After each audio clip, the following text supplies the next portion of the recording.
Ali Tauqir Sheikh and others তেওঁলোকৰ ভাৰত বিৰোধী ঘটনাৱলীৰ সম্পৰ্কত আমি যিখন স্পেচিয়েল ইনভেষ্টিগেশ্যন টীম গঠন কৰি দিছিলোঁ তাৰ প্ৰতিবেদন আজি কেবিনেটত পুংখানুপুংখভাৱে আলোচনা হয়।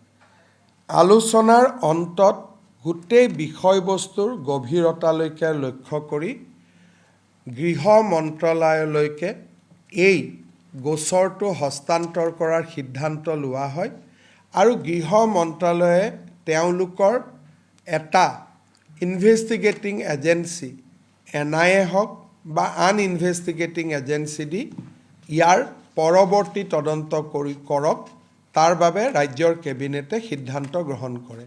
বেচিকেলি SIT আৰু ইয়াৰ লগত সংলগ্ন পঞ্জীভুক্ত গোচৰ দুইটাই আমি ভাৰত চৰকাৰৰ গৃহ মন্ত্ৰালয়লৈ হস্তান্তৰ কৰাৰ বাবে আজি কেবিনেটে সিদ্ধান্ত গ্ৰহণ কৰে।